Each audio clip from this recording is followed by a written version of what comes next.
It's good to see you this morning. Yeah, I love the talk back and the energy, especially on New Year's Eve, right? Anybody planning on staying up until midnight? Midnight? 1 o'clock in the morning?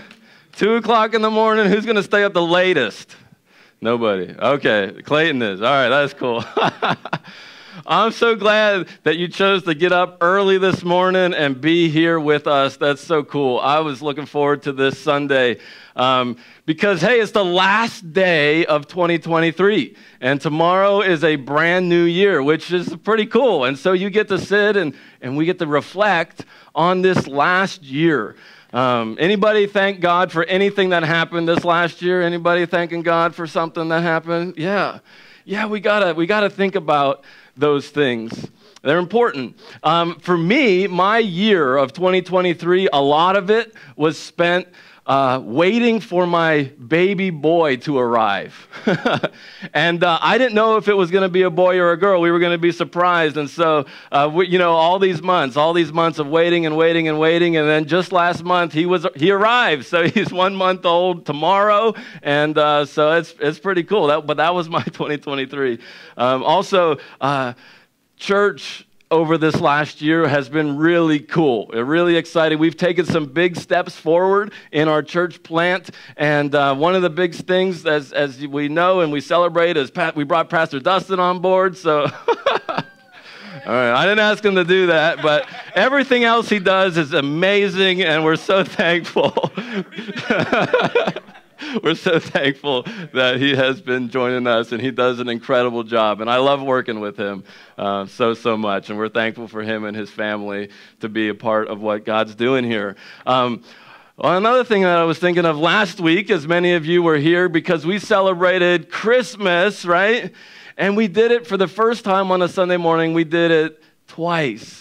And that is a big, big deal. And man, we got to celebrate with so many people, and it was just, it was awesome to be able to do that. And so going forward, we are actively, right now, actively taking steps to make that our normal routine on a Sunday morning. So what happened last week, we are taking steps to make it happen every single week at Connect Us Church. And so you're going to be hearing a little bit more about that in the coming months, because we got some work to do and some commitments to make and some sleeves to roll up and some people to invite and all of those things. And so if you haven't yet already, there's that QR code over there that's there every Sunday. If you scan that code and type in your name, it brings you to my sermon notes, so you'll know exactly what I'm going to say before I say it, and some good questions to think about during the week. And so you should always, every Sunday, scan that. But it also has some links on there, and one of them is the 2 services response card. And so if you haven't filled out that card yet, we'd love for you to do that, invite you to do that. We're so gearing up to start that 9 o'clock service, and it's just going to give us more opportunities to connect with people. And also, what I really love, and I loved last week, was connecting between the services. So we just get to be here already, and we get to see each other, we get to eat food together. It's going to be good. So I thought that we should end our year 2023 just focused on the main thing. I'm sitting down today, we're just this New Year's Eve, right? We're just relaxing, we're connecting, we're here together, worshiping the Lord together. We can get excited about all sorts of things. Last week was a big celebration, a big outreach, a big awesome, it was great. But we just need to focus on the main thing, the central thing of Jesus and what he did for us, specifically in his death, his burial, and his resurrection. And that oftentimes, what the Apostle Paul tells us, is called the gospel. The gospel just simply means good news. It's good news that Jesus died, he was buried, and he rose again. And that is the news that we receive and believe. And so sometimes we think that the gospel is the entry point into Christianity. Like if you picture a pool, I know it's cold, but it's summertime, you're in a pool, you get on the diving board, and the gospel is like the diving board. And you get into Christianity, you jump into the pool, and then you figure everything else out. Then you swim deeper spots, and you go deeper and deeper and deeper, and you learn all this stuff, but you kind of leave the gospel at the diving board. But that is not what Christianity is at all. Like the gospel is the entire swimming pool. Yes, it's what you jump in and get in, but it's every depth of the pool is the gospel. So the farther you go in your faith, the deeper you go in the faith, the more you learn about the Bible, the more you try to apply the teachings of Jesus, you find the gospel. You find Jesus of what he's done. And so you're trying to think of who God is. Well, it's the gospel. Or how do I relate to my friends or my neighbors? It's the gospel. How do I respond when somebody hurts me? It's the gospel. It's always the gospel. And the death, burial, and resurrection of Jesus. It's the main thing. It always is the main thing. And we don't ever want to forget that. And so Jesus, in knowing this, like this is the main thing, gave us something specific to help us remember. His body that was broken for us, his blood that was shed for us. He gave us something specific because it's nice to have like something you can touch and remind yourself like, oh yeah, I need that reminder, or something to understand, or something to taste, or something to smell, or something to feel, helps you understand and helps you remember something. And that's exactly what Jesus did when he said, okay, this is the main thing. And so I'm going to give you what we call communion, this idea to remind ourselves of this main thing. And so today we're going to be, at the end of the service, taking communion, or it's called the Lord's Table, the Lord's Supper. And if you've been with us the last, I don't know how many months it's been, but we haven't had communion here in a while. We've been busy doing all sorts of stuff. And so I just wanted to take a moment to explain a little bit about that because it's so special and it's so meaningful. And my heart when we do communion here at church, it's I wanted to do it often enough because it's so important, and Jesus told us to do it, but I don't want to do it so often that it just becomes routine and like, oh, here it comes again, or here's the day, and all the, so like it's special. And that's, if you wanted a title for my message today, it's the awe of communion. The awe of communion. I want us to leave here knowing just how special Jesus is. Just how unique and amazing and life-altering, world-altering, universe-shaking this person of Jesus is and what he has done for us. And so the way that communion all started was that Jesus took his closest followers, his disciples, they went into this upper room, and it was right before Jesus died, and they had this meal together, and Jesus was explaining all of this, and he even told the Apostle Paul about this in 1 Corinthians chapter 11, and Paul said this, he says, I pass on to you what I received from the Lord himself. Then on the night he was betrayed, the Lord Jesus took some bread and gave thanks to God for it, and then he broke it into pieces and said, this is my body which is given for you. Do this in remembrance of me. In the same way, he took the cup of wine after supper, saying, this cup is the new covenant between God and his people, an arrangement confirmed with my blood. Do this in remembrance of me as often as you drink it. For every time you eat this bread and drink this cup, you're announcing the Lord's death until he comes again. And there's a lot in these verses. Like this idea that Jesus was betrayed. Like just last week, we were celebrating this baby that was born in a manger. This King of Kings, the Lord of Lords, and he will reign forevermore. He was betrayed by one of his closest friends, his closest followers, named Judas. And the betrayal wasn't just like a relational betrayal. I mean, it was that, but it was a betrayal that led to this man's death. This is as bad as it gets. But it was really all still a part of God's plan, wasn't it?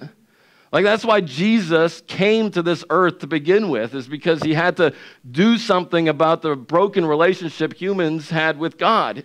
And Jesus took care of that. It was always part of God's plan to die. But, I mean, who thought God would die? Nobody thought God would die.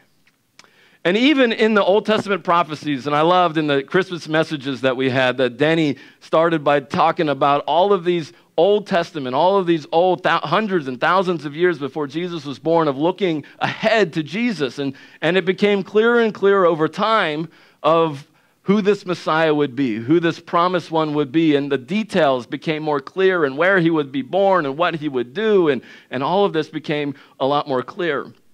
And also, Jordan, in the second message, told us about when Jesus was 8 days old, he went to the temple, and there was a guy named Simeon there. You remember that? And Simeon told this to Mary. He said this blessing to the baby's mom. This child is destined to cause many in Israel to fall and many others to rise. He has been sent as a sign from God, but many will oppose him. As a result, the deepest thoughts of many hearts will be revealed, and a sword will pierce your very soul. And so in this betrayal of one of Jesus' closest friends, Judas, don't you think that his heart was revealed? I mean, Judas was entrusted with the money bag. He was given the reins to the financial end of Jesus' ministry. Like that, you got to be trusted to do that. He's a close follower, a close friend. He spent 3 years with Jesus, and in the moment of decision, he chooses to betray Jesus for like 30 pieces of silver. His heart was revealed of like, there was something not right in this dude's heart. And many people's hearts were revealed. And Simeon's prophecy to Mary that a sword will pierce her very soul. Can you imagine being Jesus' mother, standing there at the cross, watching her son get crucified for nothing that he did? Can you imagine your own children, seeing them suffer like that? Like that will pierce your soul. And Mary, again, we just celebrated last week. She had this baby, and it's exciting, and he's a new baby, and they do all these things, and the baby grows up. But like to think about now here, 33 years later, is dying a horrible, horrible death. It's gonna pierce her soul. But like nobody believed the Messiah was gonna die. I mean, there was talk of the suffering servant in the Old Testament, but what do you do with that? I mean, nobody can do anything. Once you're dead, it's over. It's gone. There's nothing you can do. And even, I would say, nobody believed that until the resurrection, until there was life from death. But we take, I think, the death, the burial, the resurrection of Jesus, the gospel for granted sometimes. Like we think it's just of course, we know that. Everyone knows that. We talk about that. But just there's a lot of people, I think, that they say they're Christians or they are, they say they're Christians because, and they'll think that this way. They're like, well, I'm not a Muslim and I'm not an atheist. And like, I live in the United States of America. So like, of course, what else would I be? I'd be a Christian. Well, like, none of those things have anything to do with being a Christian. Like, there's only one specific thing that makes you a Christian, and it's Jesus. And it's what he did for you specifically in his death, his burial, and his resurrection. Like, his life, his death, his resurrection is a turning point for the history of the world. Like, it's the hinge point for the history of the world. Like, for all of time, for thousands of years, people were living one way. They were relating to God one way. And then Jesus happened, and everything else after him happened completely differently. Like, he is the central hinge point, the central turning point. And so, when Jesus is in this upper room and he's doing these things and he's breaking this bread and he's saying things like, this is my body which is given for you, do this in remembrance of me. This is all normal stuff. For thousands of years, Jewish people, the Jesus' people, for even Jesus' whole life, they've been celebrating this holiday that is called what? The Passover. And they've been doing this for thousands of years. And so when Jesus gets to this point, he says, this is the bread, and do this in remembrance. The disciples are tracking. They know exactly what's happening because they've done this their entire life. In fact, when Jesus was 12 years old, in Luke chapter 2, we read that every year Jesus' parents went to Jerusalem for the Passover festival. Every year, this is something the Jews did. Every year, this is something Jesus did. Every year, for 12 years of his life, he always did this. He always went and always celebrated the Passover. This is a big Jewish festival. And again, they've celebrated this for thousands of years. It's customary. It's routine. And so Jesus says, do this in remembrance of what? The Passover, right? You know the Passover? You remember the Passover? That's when God called a guy named Moses to go and to Pharaoh and say, let my people go. And Pharaoh said, no way. And so God sent these plagues, these 10 plagues, to come against Pharaoh and the Egyptian people. And eventually Pharaoh said, okay, I guess, and kind of changed his mind. And so then the 10th plague was the big one. The 10th plague is where the Passover gets its name, because a death angel came and was going to kill every firstborn son of everybody who lived in Egypt. Except God gave the Hebrew people a way to escape that punishment, that end, and that was by sacrificing a lamb. The lamb was sacrificed. The blood of that lamb was sprinkled or painted on the doorposts. And when the death angel came to that house and saw the blood and the sacrifice that was made in its place, that death angel passed over that house and went on to the next one. That's hence the name Passover. And so when Jesus is talking and he's saying, do this in remembrance of, they're like, oh yeah, we're doing it in remembrance of Moses. We're doing it in remembrance of God saving his nation out of slavery in Egypt. We're doing this because this is the turning point in our nation's history. This is our great-great-great-great-grandfathers. And we've been celebrating the same way, the same thing every single year for the last thousands of years. We're doing this in remembrance of Moses. But what Jesus said next, this is my body which is given for you, do this in remembrance of, what Jesus said next changed everything. What Jesus said next was so surprising, so awe-inspiring, so out there. And they're like, well, this is my body, which is given for you. Like, that's a little weird. Jesus has said some weird things in his life, The disciples probably just kind of, I'm not sure, whatever. He said some weird things. Let's just move on with it. But he said, do this in remembrance of, what's the next word? Everybody shout it out nice and loud. Me. I want you to feel how central this is to everything, to your life, to your faith, to history, to everything, to me, to our church.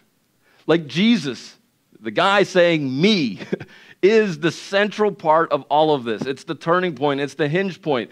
Because when Jesus said this, do this in remembrance of me, the disciples in that room, as they were having this Passover meal, they should have raised their hand and said, Jesus, it ain't about you, my friend.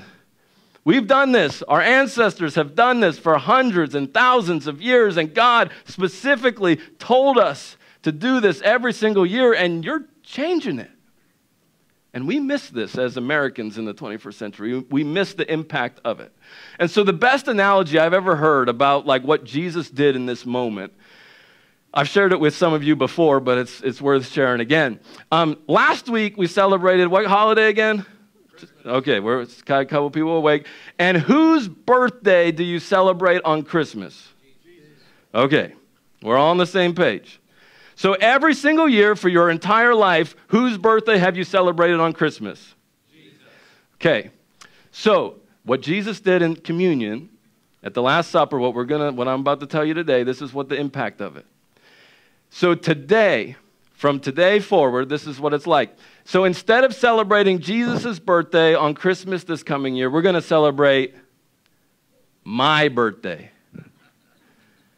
You feel that? You feel inside of you, you're like, that's horrible. I can't believe you even said that. That's the response, the reaction of the disciples in the upper room as they're having this meal together, because this is ridiculous. This isn't about you, Jesus. This is about the Passover. This is about God rescuing our people from slavery. It's Moses going to Pharaoh that God said we must pass this down from generation to generation. But Jesus, He says, no, forget all that. All the stuff God did in the Old Testament, whatever, forget about it. It's about me now. It's about me. Like, it's surprising, it's awe-inspiring, it's different, and it puts Jesus at the center of everything. And so, I wasn't there that day, but I just read this text, and I just imagine myself in that room, and I could see Jesus saying this, this is my body which is given for you, and they're like, yeah, whatever, he said some weird things, and do this in remembrance of me. Maybe he just got confused. Maybe he just kind of lost it for a minute. And so they're having the rest of the meal. And after supper, Jesus says this. He says, this is the cup. And everyone's like, okay, let's get this right this time, Jesus. This is the cup, is the new covenant between God and his people. That's weird.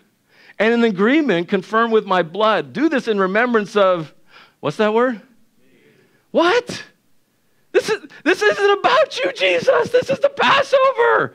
This is Moses and God rescuing our people from slavery. And this is what it's all about. And what's this old covenant you're talking about? This is our covenant. An agreement between God and our people. It's not old. So how hard would it be for you to change what you celebrate on Christmas? How hard would it be? That's what I was thinking. It would be impossible, wouldn't it? It's ingrained in you. And no matter who was sitting up here saying, well, okay, now Christmas is going to be my birthday. If it was me and I did 1,000 miracles and I was healing people and I was teaching all this cool stuff, still, I guarantee you'd be like, no way. That's impossible. I'm never going to change. Never going to change that. And plus, we don't need a new covenant. We don't need a new way of doing this. We already have one. So I want you to think about in your life, or let's just take us into a little bit of a different realm, into application. How hard is it to change anything in your life? How hard? You're like, oh, that's just the way I am. You ever say that before? You're like, I know people say I'm mean and they say I say bad things and I say harsh things. I know they say that all the time. They say, I say it in a bad way, but that's just the way I am. I'm just a straightforward person. Or you ever said everybody comes to me with all their problems and they just tell me everything that's on their heart and I love them and I give them hugs and kisses and listen to them, but I never actually help them. And actually, in many ways, just probably enable them in their problems. How hard is it to change just the way you are? It's almost impossible, isn't it? It's almost impossible. Because in just those two illustrations, we gravitate to one of two of those extremes. We're like all truth people or all grace people. But when Jesus came, in John we read that Jesus came full of grace and truth. And so all of us, as we grow in our faith in Jesus, we have to grow in grace and truth, together. And so that's just not the way that you are. It is. But God is transforming you and changing you and growing you to be more like Jesus, full of both grace and truth, 100% grace, 100% truth. And so it's really hard to change. It's really hard. And I thought of this illustration from last week. Many of you were here and remember these guys. And I love this tradition at our church, and I think it's so cool. But and our service last week was so beautiful, and it was great standing around and doing this. But these things, man, you remember these batteries in here? They were finicky as all get out, right? And they were great because the message was about it being personalized, and we just went with it, and it was good. But man, you had to tap it and hit it and press the button. You had to adjust the batteries in here and all this stuff. But you know what? We could have solved that problem if we would have just used AA batteries. Come on, somebody. AA batteries. They were bigger, right? They fit better. And, they just work.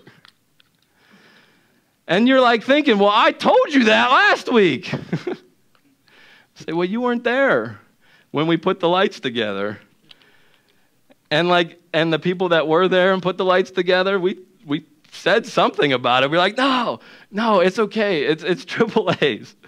And one of the reasons why we thought it was AAA's, or I thought it was AAA's, is because I specifically looked for a light that uses AAA batteries. Because these clickers that we use in all of our theaters use AAA batteries. And I thought, okay, we're going to have some extra. We'll use some little AAA batteries for the extra stuff afterwards, So I said, we got to do AAA batteries. And so I was looking. And not only was I specifically looking for a light that had AAA batteries, but I was looking for a light that was specific in saying that it used AAA batteries. And so if you go on the Amazon website where we bought this from, you see it's powered by 3 AAA batteries. And so I said, okay, well, of course, right? Amazon is always right. And so that's why we went. But maybe it was a typo. Maybe the guy that was typing that in wrote it wrong or something. But anyway, I trusted that dude or the lady that wrote that word on there. And you know what? They kind of worked. So we just went with it. But many of us live our lives this way. You read something at some point in time in your life, or somebody told you something at some point in time in your life, and you just trusted it. And there's nothing that's going to change that. Or maybe let's take it a step further about your belief about God. You read something at some point in time in your life, or maybe somebody in a position like mine told you something about God at some point in time. Or maybe you watched a video on YouTube or TikTok or whatever, and you just trusted it. And you've trusted it. And so my question, and it's a big question, is, so that's true, right? That's definitely true in all of our lives if we think about it. What happens when Jesus comes along and tells you everything you trusted is wrong? It's not AAA batteries anymore, it's AA batteries. It's a big difference. And we're talking about communion this morning, right? We're not just talking about a description on an Amazon page. We're talking about the very words of God. God, if you read in the Old Testament, literally said to celebrate the Passover and pass it on from generation to generation forever. And Jesus changed it. He changed it. He said, it's not about that anymore. It's about me. And this is what he was really saying. Trust me. Trust me.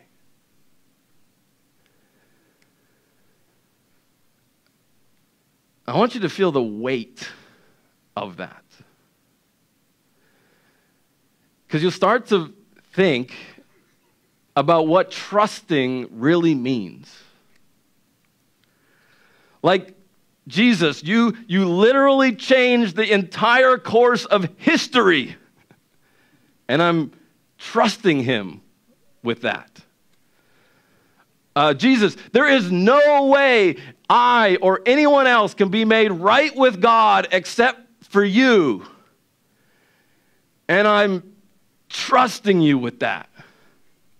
That's a lot to trust somebody with. And if you get it wrong, if I get it wrong, the penalty of getting it wrong is paying for your own sin forever in hell. It's that's a big penalty. It's a big, terrible thing. But it's by God's grace, right, through faith that we're saved. And it's not of ourselves. It's a gift of God, lest anyone should boast. And so we come to the end of this year, and I just want you to feel and realize just how transformational trust in Jesus really is. And just the fact, like, if we're going to trust God for our eternity, we're going to trust Jesus for our eternity, we better trust God with every other area of our life too. Like with our money, or our relationships, or with our attitudes. I mean, you're trusting him for your eternity. Everything else should be fair game. And so in just a minute, we're going to take communion together. And that word together is really important. It's a common union. It's together. It's communion together. Like all of us, no matter who we are, what we've done, what we've believed in the past, we all can come together and celebrate what Jesus has done for us. And we're all united in this. We're all on the same plane on this. We're all together in this. And so let me just tell you a little bit of how this works here if you've never done it before. It works a little bit like we did the lights last week. A video is going to play, and I'm going to invite you to stand up. You can come down and grab a communion cup and a cracker and take it back to your seat. And there's one in the middle over there and one down here on this side. There's also some gluten-free crackers if that's your thing, so grab one of those for you as well. But like I said, and then in just a second, we're going to stand up. The video is going to play. You can grab those and take them back to your seat. Then I'll lead you through that communion, talking through 1 Corinthians 11. Then we're going to sing, and then we'll go and celebrate the rest of our new year, right? But if you've never really understood the weight of these words on the screen right now, I just want to invite you in this moment to really do that, to trust Jesus, like to trust him, like to really trust him. Like, and we got to understand like what we're trusting him with. Like there's this guy who said he's from God that was having a Passover meal with his people like his people had always done, and he literally changed the meaning of Christmas. It was the Passover, but like there is so much weight in this. There is so much going on in Jesus, and it's just a matter of trust. And when you trust him, your life completely changes. You might have been living some way for the last, 10, 20, 30, 40, or many more years. And today, as you trust him, he's a turning point. He's a hinge point. And everything else from your life here on forward is completely new. Like that's what Jesus does in your life. And so if you've never done that before, I invite you to do that and to participate with us in communion. But if for some reason you haven't done that or you're not ready, I'd love to talk more with you at Popcorn with the Pastor after the service. We'd love to chat more with that. But don't worry about participating in communion like that. Don't do it just because. Like we do it because we're remembering what Jesus did for us in his death, burial, and resurrection. And so, but for those of us who do understand and who do get that, you're saying, I'm trusting in Jesus today, then I want us to all participate together and remember what Jesus has done for us.